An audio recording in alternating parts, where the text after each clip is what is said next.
Okei. Se on oikeastaan sen takia päätin tehdä tämän, koska vaikka mä oon itsekin ollut liikkeessä lähes alusta asti aktiivisena nyt vasta pari vuotta, niin oli jotenkin tosi vaikea niin kuin miettiä sitä, että mistä se liike alkoi ja miten se on oikein kehittynyt. Ja sitten kun mä rupesin kirjoittamaan näitä ajatuksia ylös, niin mä huomasin, että siellä oli paljon niin kuin puutteita siinä tiedossa ja mä kyselin sitten erilaisilta koordinaattoreilta kansainvälisellä tasolla, että miten tämä tilanne niin kuin on. Siinä on tämä otsikko ja se on siis kansainvälinen kehitys. Mä voin itse painella täältä sitten näitä dioja. Tässä on silleen tiiviisti, että mistä kaikesta mä puhun. Mä oon jakanut tämän niin kuin kahteen osaan. Organisaation kehitys kansainvälisesti ja sitten suunnitelmien kehitys. Se, että mitä me ollaan ajateltu ja mikä on ollut nämä meidän tavoitteet, miten ne on nyt tarkentunut, mitä projekteja meillä on ollut ja miten me tehdään päätöksiä just tästä rationaalisesta konsensuksesta, mä kerron vielä vähän lisää. Ja liikkeen luonteesta, miten se on ennen kuvaillut itsensä, miten se kuvailee itsensä nyt. Ennen tätä suunnitelmatosioa, niin käydään ihan tätä, miten liike on järjestäytynyt, miten se oli aluksi, miten se kehittyi ja mitä ongelmia meillä oli kansainvälisesti ja sitten mikä on tilanne nyt, kun näistä ollaan päästy yli.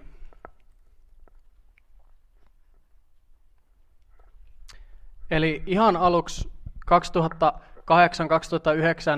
niin me oltiin Venus-projektille tämmöinen aktivismi- ja kommunikointihaara.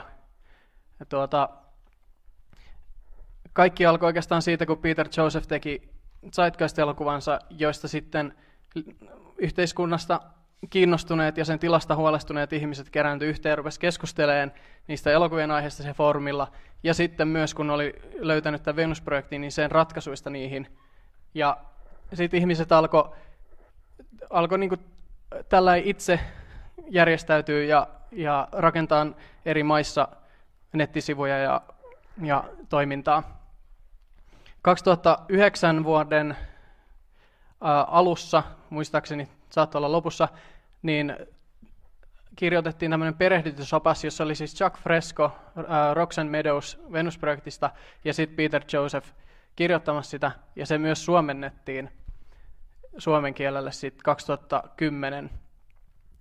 Ja tässä ohjeistettiin ihmisiä luomaan maakohtaisia alueellisia organisaatioita, joiden tavoite oli saada kaikki maailman alueet katetuksi. Eli ei mitään tämän niin pienempää tavoitetta otettu siihen alkuun. Tämä oli se. Ja oikeastaan on edelleen. Peter Joseph sai sitten hirveästi sähköposteja näiden leffojen jälkeen ja siitä, niin kuin mitä meidän pitäisi tehdä. Ja sitten ihmiset otti hänen yhteyttä ja halusi tulla auttaan. Ja sitten tähän mukaan niin kuin tuli omistautuneita ihmisiä ja perustettiin kansainvälisiä tiimejä auttaan osastoja, jotka sitten kysyivät, että mitä meidän niin kuin pitäisi tehdä ja mitä me ei saa tehdä ja näin tämmöistä alkuvaiheen kehitystä. Tästä ihan ensimmäinen tiimi, mikä luotiin, oli tämä käännöstiimi, jota Pirjo koordinoi.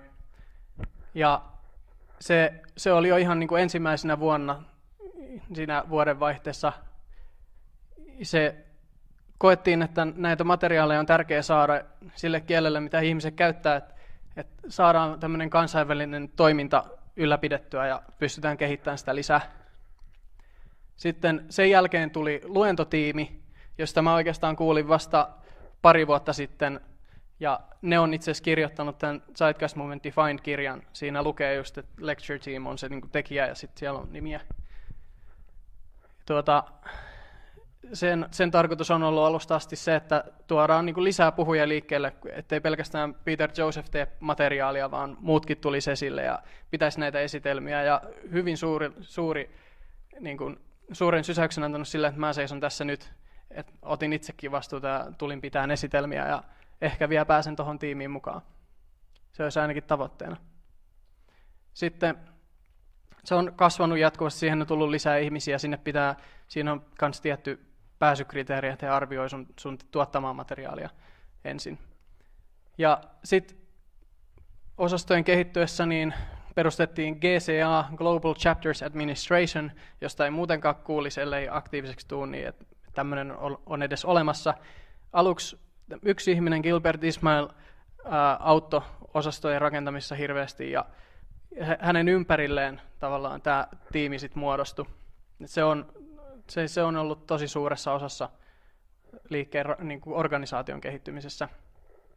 Ja tämän tiimin tarkoitus on auttaa ja opastaa koordinaattoreita eri maista, niin kuin minua, ja sitten osastoja ylipäätänsä. Et mä pystyn kysyä heiltä neuvoa, ja mä oon kysynytkin monesti, ja he on aina auttanut sitten, kun on tullut jotain ongelmia. Ihan niin kuin tällainen maantieteellisesti, niin marraskuussa 2009, tämä kuva on 2010, 2009 ei ollut vielä otettu kuvaa näistä osastoista, mutta Peter Josephin mukaan niin silloin oli 360 000 ihmistä maailmanlaajuisesti ja noin 100 alueellisessa osastossa yli 200 maassa, ja mikä on aika hyvin ottaen huomioon, että liike oli silloin ollut olemassa vain noin 9 tai 10 kuukautta. Eli se tosi nopeasti niin kuin laajeni tämä kiinnostus, ja niitä osastoja tosiaan tuli, ja ei ollut oikeastaan siinä vaiheessa mitään rakennetta, millä sitä olisi millään tavalla pystytty hallitsemaan tai ohjaileen, antaa neuvoja tai tukemaan.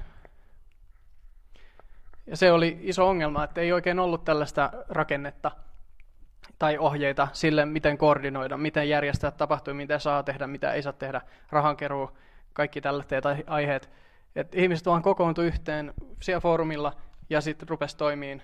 Täällä varmaan ihmiset tietää vielä paremmin kuin minä, että miten se Suomessa tapahtui.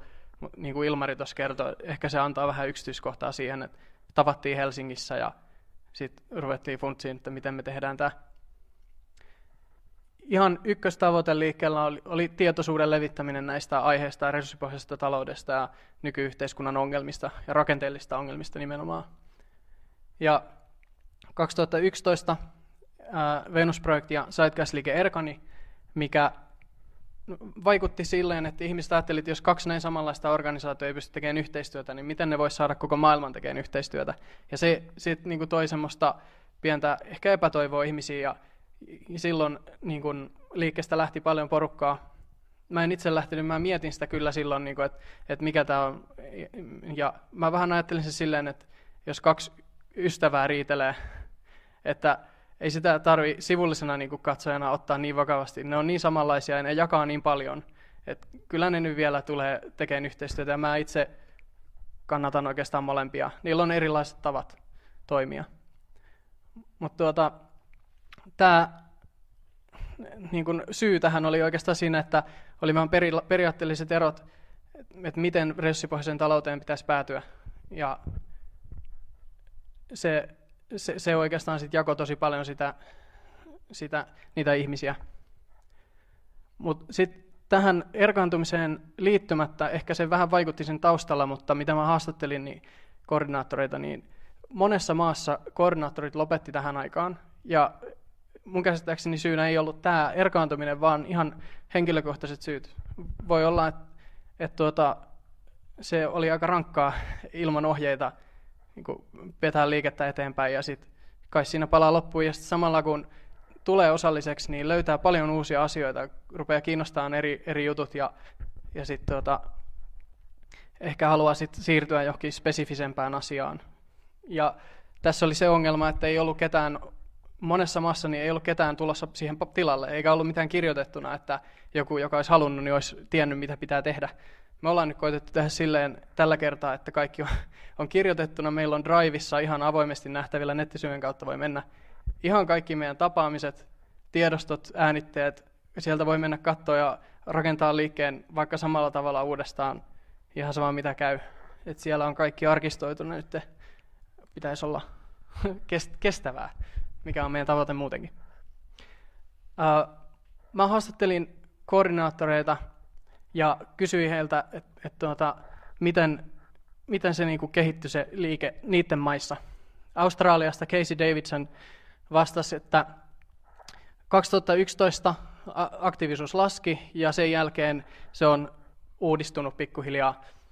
Ongelmien syynä oli pääasiallisesti nämä, että koordinaattori lopetti, ei ollut hirveän hyvää organisaation tasoa, eikä ollut mitään selkeitä ohjeita. Sitten nytten siellä on uudestaan herätty eloon, samalla lailla kuin Suomessa, niin hekin katosi hetkeksi aikaa kartalta, ja nyt se on taas siellä on jo monessa kaupungissa toimintaa, ja kannattajamäärät on kasvussa. Sitten Tanskasta Stefan Kengen, joka muuten piti myös Berliinin Zeitgeist-päivillä tänä vuonna puheen, kannattaa kuunnella, niin hän taas sanoi, että siellä oli aluksi paljon niin kuin aktiivisuutta netin kautta, ja sen jälkeen se on ollut kohtalaista. Moving Forward oli huipentuma, niin kuin oli oikeastaan Suomessakin. Ja oli silloin 2011 eniten aktiivisuutta. Ja siellä ongelmien syynä oli sitten kommunikaatio, josta tänään kuullaan sit lisää NVC-esitelmässä, ja sitten ehkä liian intellektuaali lähestymistapa, niin kuin tämä lausekin, eli ei tultu ihmisten tasolle ja puhuttiin ehkä vähän abstraktilla ja vaikealla kielellä, liian tieteellisesti ilmeisesti, ja sillä tavalla ei sit saatu innostettua ihmisiä. Ja siellä taas ei oikein tapahtunut vielä uudistuksia. Et siellä on nyt 5-6 aktiivista Kööpenhaminassa ja muutamia muita muualla. Ja mun käsittääkseni tämä on just ydinryhmän koko. Suomessa se on nyt ehkä 10-15 aktiivista, 19 on RK-ryhmässä ihmisiä, mikä on kansainvälisesti aika hyvin. Ei hirveästi sen isompia tiimejä edes oikeastaan kannusteta tekemään.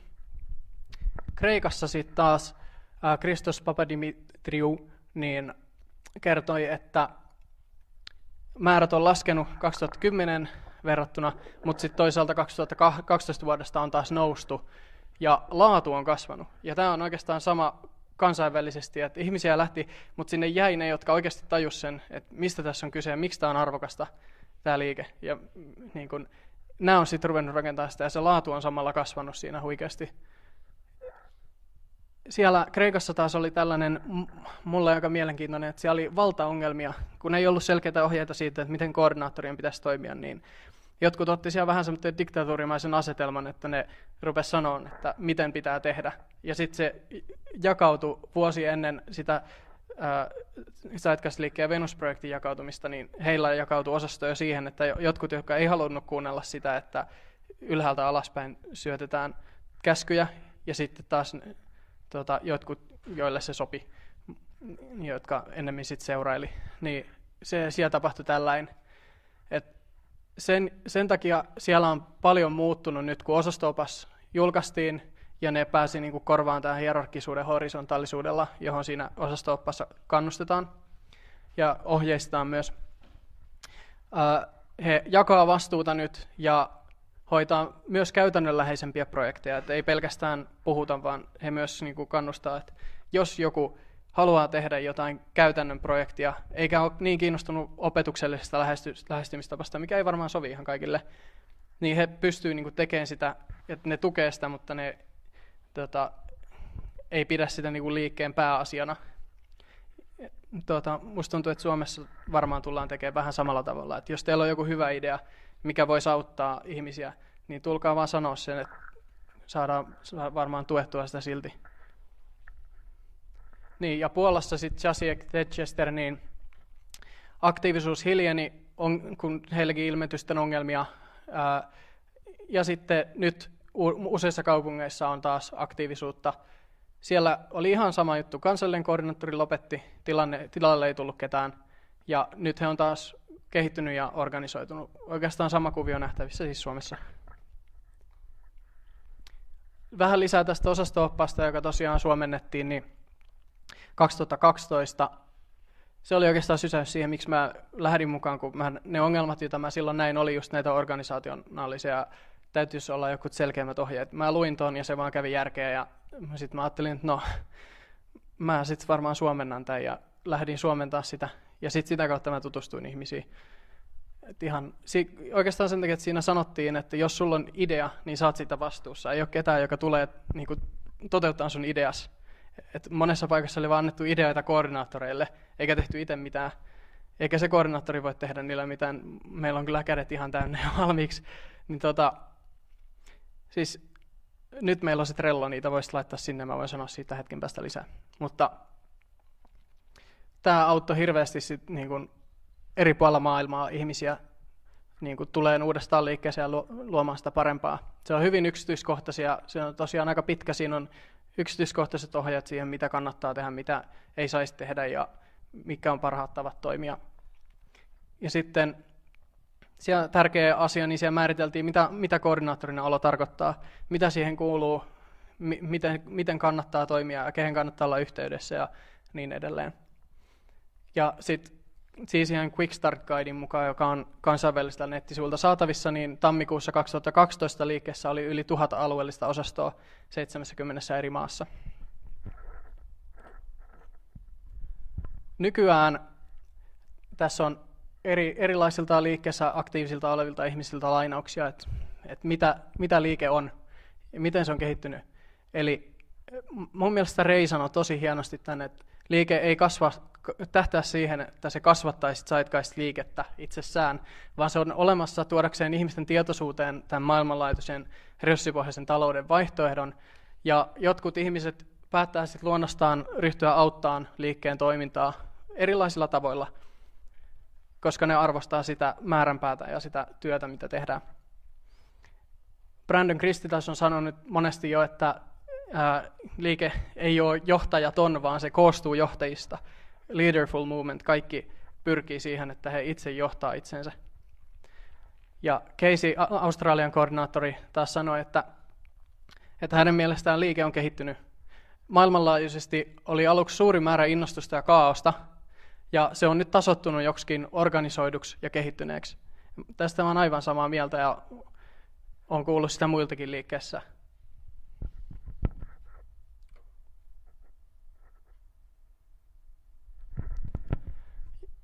Ja tämä kuva on sitten tuolta Berliinin Zeitgeist-päiviltä. Siinä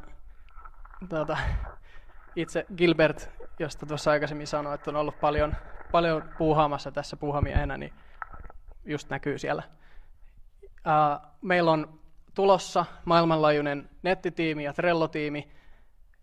Ja no voisin lyhyesti tässä vaiheessa sanoa Trellosta, kun sitä on niin paljon tässä mainostettu. Niin se on siis tällainen projektien hoitamisalusta netissä, joka on ilmainen kaikkien saatavilla, joka helposti järjestää erilaiset projektit semmoitteiksi pieniksi korteiksi.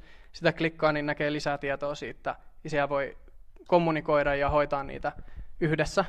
Ja tätä on nyt eri maissa otettu käyttöön.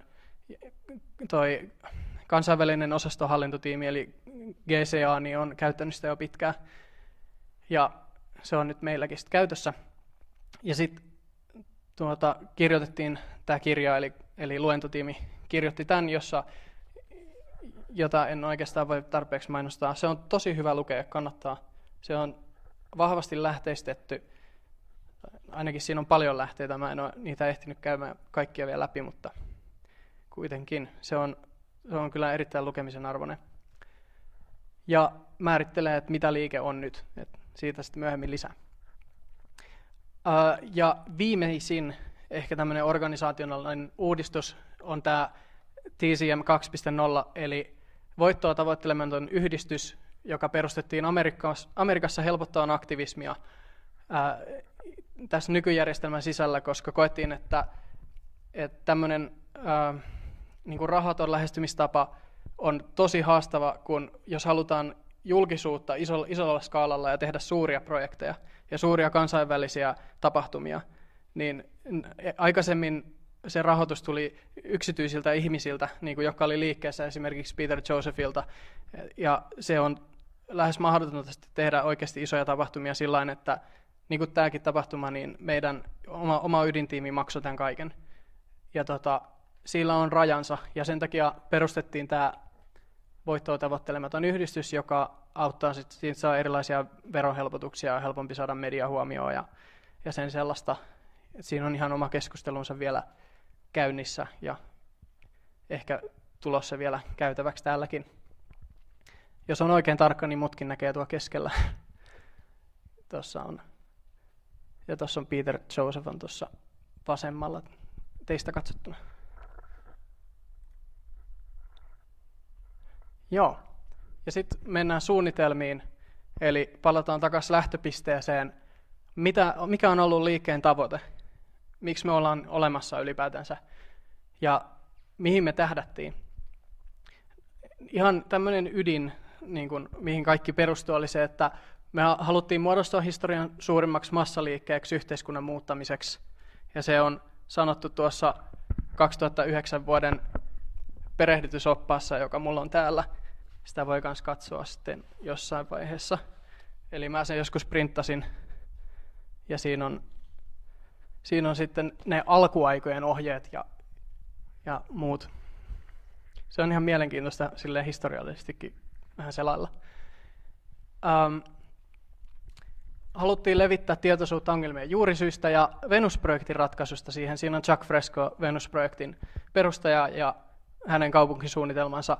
Ja hän on, niin kuin Venus-projektilla on sitten yksityiskohtaisempi yhteiskuntasuunnitelma, joka perustuu heidän konsepteihinsa siitä, että miten maailmanlaajuisesti voitaisiin rakentaa kestävä yhteiskunta, joka tarjoaisi kaikille ihmisille tasapuolisesti resursseja ja mahdollistaisi sit mahdollisimman vapaan ihmiselämän. Se on kyllä hieno suunnitelma, mutta liike keskittyy aluksi just siihen, että tuodaan sitä esille. Ja sitten kun erkaannuttiin, niin sit liike on taas kehittynyt siihen suuntaan, että otetaan kaikkia eri yhteiskuntasuunnittelijoita ja tieteilijöitä mukaan siihen ja rakennetaan niin kuin yhdessä kaikille alueille sopivalla tavalla se rakenne. Ja ihan tämmöinen perustavoite oli yhdistyneen maailmanlaajuisen liikkeen saavuttaminen mihinkään erotteleviin käsitteisiin katsomatta, niin kuin ihan uskonnoista ja kulttuurista riippumatta.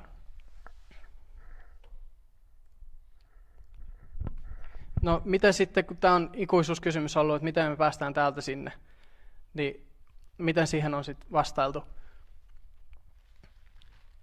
No ihan tämmöinen ykkösjuttu on ollut se, että mikä on Venus-projektillakin vahvasti, että kun nykyjärjestelmä on niin kestämättömällä pohjalla, että se rupeaa pikkuhiljaa niin kuin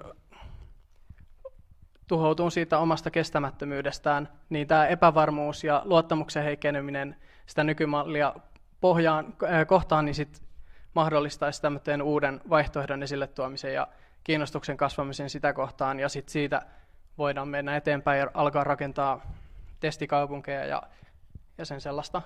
Et ihan ensimmäinen oli se tietoisuus kuitenkin. Ja tämmöinen kouluttaminen ja itsensä ja muiden opettaminen on suuri osa sitä tietoisuutta ja tämmöinen organisoidun kriittisen massan luomista, joka meillä oli tavoitteena, mikä tarkoittaa siis oikeastaan sitä, että kun tarpeeksi moni ihminen tulee osalliseksi jotain aihetta, niin se niin kuin muutos ja kiinnostus sitä kohtaan alkaa kasvattaa itsensä. Mitä enemmän ihmisiä tietää siitä ja puhuu siitä, niin sitä enemmän tulee kiinnostuneita.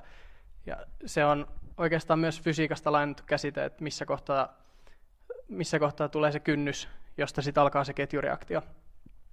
Mutta liikkeen materiaaleista mä en ole löytänyt tätä määritelmää koskaan. Siitä on vaan käytetty. Ja sitten on myös puhuttu siitä, että voidaan perustaa erilaisia taktiikoita siirtymävaiheen mahdollistamiseksi, erilaisia projekteja ja niin edelleen.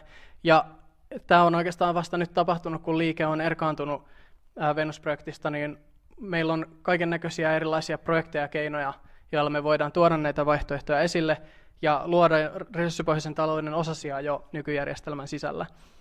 Näitä on kaiken näköisiä erilaisia aloitteita, työkalukirjastoja ja vertikaalisia farmeja ruvettu perustaa ja sitten nettioppimisalusta, jossa pystytään niin kun kouluttamaan ihmisiä helpommin.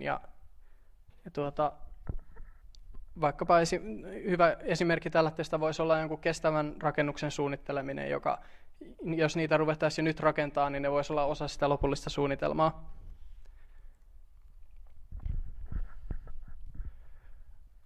Ja tämä, mikä oikeastaan koskee meitä kaikkia, mikä on helppo tämmöinen sudenkuoppa heti alussa, että kun innostuu näistä, tutustuu näihin vaihtoehtoihin ja ratkaisuihin ja innostuu, että ymmärtää sen, että ne olisi mahdollisia, niin saattaa olla, että ruvetaan odottaa sitä, että se tapahtuisi äkkiä ja pikaisemmin. Ja tässä mielessä niin aluksi niin jotenkin varmaan ajateltiin, että se olisi helppoa tai helpompaa ja se tapahtuisi niin kuin nopeasti, mutta nyt ollaan kyllä huomattu, että se yhteiskunnan muuttaminen on aika iso prosessi ja me ollaan pieni osa tätä kokonaisuutta ja meidän täytyisi niin kuin yrittää ohjailla sitä parempaan suuntaan, kestävämpään suuntaan. Et siinä mielessä ollaan realistisemmissa lähtökohdissa nyt. Ja tässä kirjassa puhutaan paljon siitä, että vaikka se on vaikeaa, niin se ei silti poista sitä tarvetta sille. Siellä on hyvä tämmöinen niin kuin analogia, että jos sä oot kipeä ja sä et tiedä, mistä siihen saisi niin kuin apua, niin ei sun kannata lopettaa etsimistä. Et sun kannattaa mennä ja kysyä ja koittaa selvittää, että miten sä saisit itsesi paraneen. Sulla on kuitenkin tarve sille, vaikka se olisikin vaikeaa. Ja ihan niin kuin ytimessä on se ajatus siitä, että on ihan täysin mahdollista muuttaa tämä yhteiskunta. Se koostuu meistä ihmisistä ja paljon meidän ajattelusta kiinni. Ja jos me löydetään yhteinen perusta ja meillä on yhteinen suunnitelma, niin me pystytään kyllä muuttamaan maailmaa. Ja me ollaan aina siirtymävaiheessa. Ei ole nyt tälläkin hetkellä se, että mä puhun tässä, niin voi hyvinkin olla jo siirtymävaihe. Tämä on osa sitä kehitystä, ihmiskunnan kehitystä, johti se tästä resurssipohjaisen talouteen tai mihin tahansa muuhun, niin me kuitenkin toivottavasti kaikki lähdetään täältä vähän tietoisempina siitä, että mitä voisi olla kestävä yhteiskunta ja mitä ongelmia meidän nykyjärjestelmässä on. Ja sitten niin kuin, miten tämmöinen aktivismijärjestö voi toimia, miten se voi kehittyä ja voitte sitten soveltaa tätä tietoa, miten sovellatte. Ja koulutus, kaikista tärkein asia on se, että niin kuin edelleen ihan ytimessä, että muutetaan ihmisten arvomaailmoja. Ja se on se kaikista tärkein siirtymävaihe. Ja jos se alkaa jo tapahtua, niin kuin täällä varmaan monella on, niin se on osa sitä ja suuri osa sitä prosessia. Tässä on näistä projekteista vähän tarkemmin. Kuva ei nyt näy, mutta siis siinä on pelkästään maapallo, sitten siinä lukee toi Global Redesign Institute.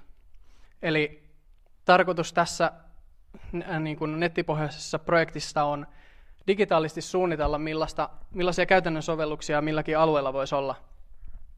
Ja mitkä sopisi parhaiten, siinä voidaan hyvin kustannustehokkaasti ja helposti saavutettavissa olemalla tavalla niin kutsua yhteen asiantuntijoita, jotka tietää, mistä ne puhuu teknologiasta, yhteiskuntasuunnittelusta, arkkitehtuurista, kaikesta, mitä vaaditaan sen yhteiskuntarakenteen tekemiseen. Ja voidaan siellä suunnitella, miten se voisi toimia kestävästi, miten jakeluverkot voisi toimia ja miten missäkin ilmastossa kannattaa rakentaa ja niin edelleen, että saadaan tämmöinen niin kuin saatavuus kaikille, että pystytään vastaan ihmisten tarpeisiin.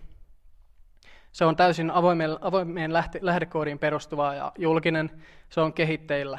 Sitä voi sitten ottaa yhteyttä Peter Josephiin, jos haluaa siihen mukaan. Ja se on nyt niin kuin alkuvaiheessa. Ja tässä just lukee englanniksi siitä, että sen tarkoitus on perustua kaikista edistyneimpiin ymmärryksiin tieteen ja teknologian kentässä, jota meillä tällä hetkellä on, ja kehittyä sinä mukaan, kun ymmärrys kehittyy. Sitten meillä on tällainen pienempi mikrotaloudellinen aloite tavallaan, että niin kuin ihan paikallisesti, miten luoda semmoisia valmiita järjestelmiä, joita voitaisiin sisällyttää resurssipohjaisiin talouteen. Esimerkiksi se talo, josta mä mainitsin, nyt jos nyt hypoteettisesti suunnitellaan hyvä talo, joka on energiatehokas ja kestävä. Esimerkiksi 3D-tulostettu, nykyään pystytään jo monikerroksia taloja 3D-tulostaa, joka vähentää hirveästi rakennusjätteen määrää ynnä muuta.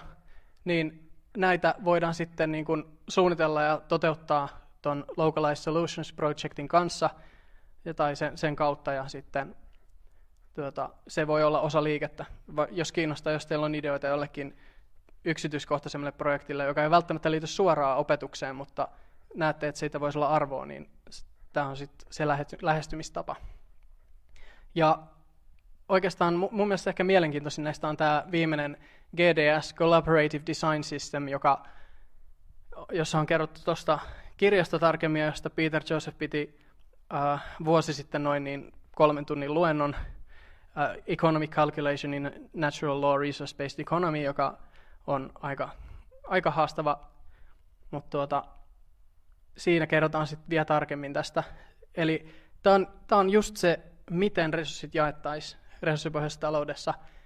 Ja sitä on tarkoitus alkaa tekemään, siis koodaamaan ja kokeilemaan, että miten se voisi toimia. Eli hallinta- ja jakamisohjelmisto, jonka kautta käytännössä resurssipohjainen talous toimisi, jonka kautta kysyntä arvioitaisiin ja tuotanto määriteltäisiin. Se on tietokoneavusteinen tietenkin, koska ei kukaan ihminen pysty käsittelemään yhteiskunnan vaatimaa informaatiomäärää. Ja hyvin niin kuin tällainen lähes reaaliaikainen, jolla pystytään seuraamaan meidän resursseja, kartoittamaan ensinnäkin missä ne on ja sitten jakaa niitä tuotantoon sen mukaan, että mitä ihmiset osallistuu tähän tämän järjestelmän käyttämiseen. Et siihen vaan, jos osaatte koodata ja on ymmärrystä tässä aiheesta, niin ottakaa yhteyttä. Tämä on Suomen osastolla hyvin tärkeä aihe. Eli meidän ydinryhmän nimi on rationaalinen konsensus. Ja se on tämä uusin päätöksiin saapumistapa, joka liikkeessä on otettu käyttöön. Koska se oli kun alussakin, kun liike perustettiin, niin hyvin suuressa osassa, että Venus-projektissa Jacques Fresco just sanoi sitä, että päätöksiä ei tulisi tehdä, vaan niihin pitäisi saapua parhaimman saatavilla olevan tiedon ja ymmärryksen ja teknologian mukaan. Että ihmisten täytyisi ensinnäkin olla tietoisia näistä ja saapua sitten näiden faktojen pohjalta optimaalisimpaan ratkaisuun.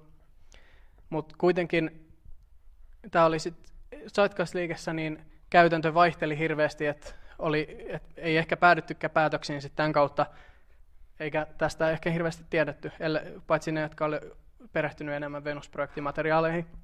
Ja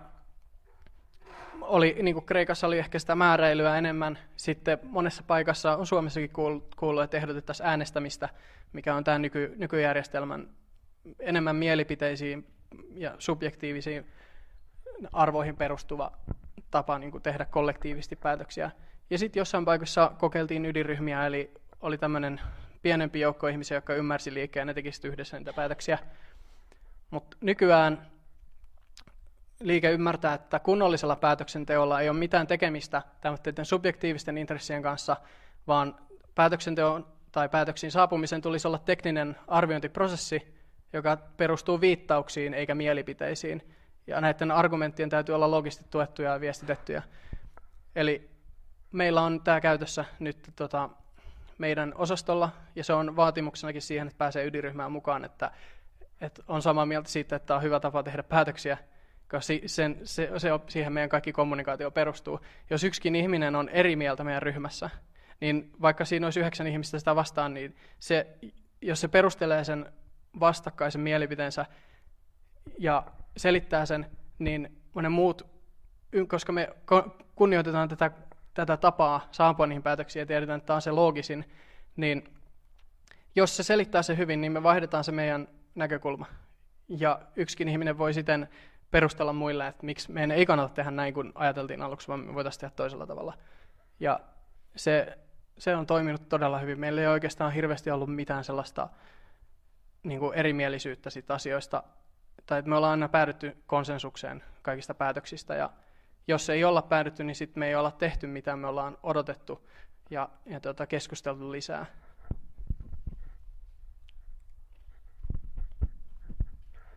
Nyt ollaan loppusuoralla. Tässä on aikaisemmin, anteeksi hirveästi, ei saisi olla näin paljon tavaraa yhdessä diassa, mutta mä luen tämän kokonaan. Niin, tässä on se, että miten liike luonnehtii itsensä ennen tiivistettynä. Zeitgeist-liike ei ole poliittinen liike. Se ei tunnista ihmisiä erottelevia käsitteitä, kuten valtiot, hallitukset, rodut, uskonnot tai luokkaerot. Pikemminkin näemme maailman yhtenä organismina, jossa ihmiset ovat samaa perhettä.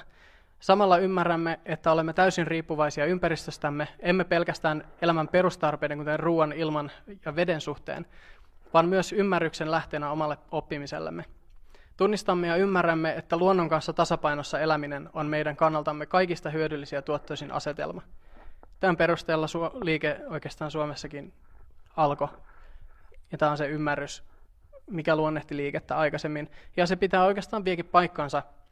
Ja se on hyvin kantava tekijä siellä ytimessä.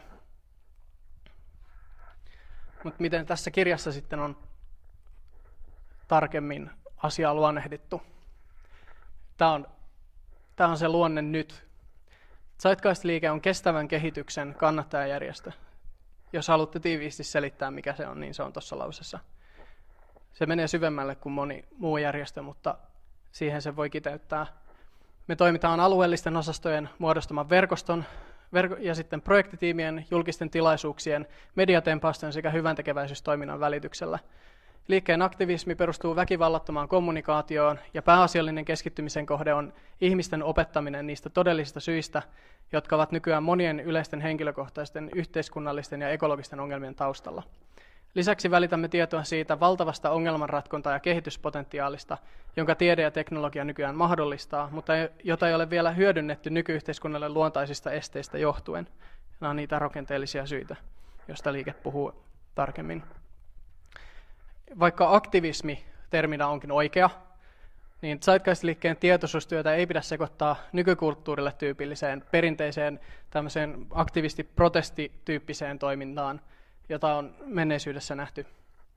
Ennemminkin Zeitgeist-liike ilmaisee itseään kohdennettujen järkiperäisten koulutusprojektien avulla. Näiden tehtävänä ei ole määrätä, sanella tai umpimähkäisesti suostutella ketään mihinkään, vaan aikaansaada ajatuskulku, joka on loogisesti itse oivaltava, kun kestävyyden ja kansanterveyden syyperäistä pohdintaa tarkastellaan tieteellisestä näkökulmasta. Tässä on hyvin tärkeää just tämä, että me koitetaan saada tämä ajatuskulku ihmisille, ja ihmiset itse saisi sisäistettyä sen ja ymmärtäisi sen. Ja se on hyvin looginen, sit, kun siihen pääsee mukaan. Ja kansanterveys ja kestävyys, siinä on sekä yhteiskunta että ekologia otettu mukaan. Ja niin kuin ne on ne mittarit, joiden kautta yhteiskunnan hyvinvointia pitäisi tarkastella. Tästä huolimatta Zeitgeist-liikkeen toiminta on silti hyvin samanlaista menneisyyden perinteisiin ihmisoikeusliikkeisiin verrattuna siinä mielessä, että havainnot paljastavat todella tarpeettoman sortamisen, joka on luontaista nykyiselle yhteiskuntajärjestykselle. Se rajoittaa hyvinvointia sekä rakenteellisesti että sosiologisesti valtaosassa maailman väestöstä, puhumattakaan sen vakiintuneiden menetelmien yleisestä taipumuksesta tukahduttaa laajoja parannuksia. Tämän voi huomata meidän ympäristössä kuka tahansa, mun ei varmaan tarvitse tässä selittää tilastoja siitä, että missä kunnossa meidän yhteiskunta on, tai meidän luonto on, kuinka paljon ihmisiä on ilman ruokaa ja vettä. Nämä on niitä todellisia niin kuin, tuloksia, joita tämä nykyinen rakenne aiheuttaa. Ja myös tämä meidän nykyinen rakenne on niin juurtunut, että se kaikki tämmöiset niin kuin laajemmat parannukset, joita ehdotetaan, niin on niin kuin tukahdutetaan, tai se tukahtuu siihen. Se on niin vahva se nykyinen mentaliteetti. Mutta tätä vastaan me oikeastaan, ja tästä me tuodaan tietoa esille, ja sen takia voisi jopa sanoa, että me ollaan hyvin samanlaisia ihmisoikeusliikkeisiin, tai ollaan verrattavissa niihin, koska me tuodaan esille se, että mistä nämä ihmisoikeusongelmat johtuu. Et oikeastaan voisi sanoa, että me ollaan sekä vapaaehtoisjärjestö, ympäristöllisen tai niin kuin joku ekologinen ympäristöjärjestö, ihmisoikeusjärjestö, kestävän kehityksen kannattajajärjestö, kaikki yhteen laitettuna. Me katsotaan asioita holistisesti, eli kokonaisvaltaisesti, miten ne voisi ratkaista kaikille, mitkä on nämä suurimmat kokonaisuudet ja syy-seuraussuhteet, ja niin kuin mistä se kaikki lähtee, miten me voidaan parantaa, mikä on siellä taustalla, että me voidaan muuttaa ja parantaa niin kuin sitä kokonaisuutta. Ja sen takia meidän ratkaisut liittyy kaikista suurimpiin ongelmiin, joita maailmassa tällä hetkellä on. Oikeastaan kun asia lähtee tarkastelemaan, niin saa alkunsa usein siitä yhteiskunnan rakenteesta ja siitä, miten ihmiset elää ja ajattelee. Ja sitä me pyritään muuttaa. Liikkeessä maailma nähdään yhtenä järjestelmänä ja ihmislaji yhtenä perheenä. Sen takia meidän ratkaisut ei ole vain tiettyjä ihmisryhmiä kohtaan tai tiettyä asiaa kohtaan, vaan koskee kaikkia. Voitte kysyä itseltänne nämä kysymykset. Onko tämä nykyinen malli johtanut huonoon lopputulokseen? Jos vastaus on kyllä. Ja onko ratkaisuja haettava ihmisiä yhdistävän ymmärryksen kautta? yhteistyöhön perustuen ja just nimenomaan tämän kautta, että me ollaan yksi laji, meidän täytyy tehdä yhdessä tai toimia yhdessä, jos me halutaan selvitä. Jos vastaus on tähänkin kyllä. Ja tulisiko ratkaisujen perusta tieteeseen ja teknologiaan, meidän tieteeseen eli siihen päätöksiin saapumisprosessiin, joka on kaikista parhaiten toimiva maailmassa, mikä todistettavasti antaa niin kuin antaa ennustuksia, jotka pitää paikkansa. Jos ne ei pidä paikkansa, niin hypoteeseja muutetaan. Ja sitä kautta sitten tiede kehittyy. Ja jos te koette, että se on paras ajattelutapa, ja meidän ratkaisujen kannattaisi perustua siihen, niin sitten oikeastaan olette jo Zeitgeist-liikkeessä. Mä sanoisin, että te kannatatte silloin samoja asioita kuin me. Nykyjärjestelmä on rakenteellisesti johtanut huonoon tulokseen. Meidän täytyy ymmärtää, että me ollaan yksi laji ja hakea ratkaisuja kaikille, ja meidän täytyy perustaa ne ratkaisut logiikkaan ja tieteeseen. Se on ainoa kestävä tapa ja ainoa tapa, jolla se on edes mahdollista. Tässä on Zeitgeist-liike kiteytettynä. Ja jos teidän mielestä ei ole omituista puhua näistä yllä olevista asioista, niin ei pitäisi olla myöskään omituista puhua Zeitgeist-liikkeestä tai siinä mukana olemisesta, koska tätä se oikeasti tarkoittaa. Mun lempitieteilijä, ja sillä on hyvä lainaus, jota voi oikeastaan soveltaa tähän pienille otuksille, kuten me, niin tämä äärettömyys se voi kestää vain rakkauden kautta. Jos tämä vaihtaa muutaman sanan tai ajattelen tätä eri tavalla, niin tämä sopii hyvin yhteiskuntaan. Niin kuin pienille ihmisille, niin kuin me täällä ollaan, niin tämän yhteiskunnan muuttamisen suuruus voi vaikuttaa niin kuin äärettömältä ja tosi käsittämättömän suurelta. Mutta jos rakastaa tarpeeksi ihmiskuntaa ja haluaa, että se tulee säilymään ja kaikki nämä eläimet tulee säilymään ja elämä muutenkin maapallolla, niin me pystytään kestämään tämä vaikeus. Ja sitä kautta toivottavasti jaksetaan viedä tämä asia loppuun asti. Kiitos tosi paljon.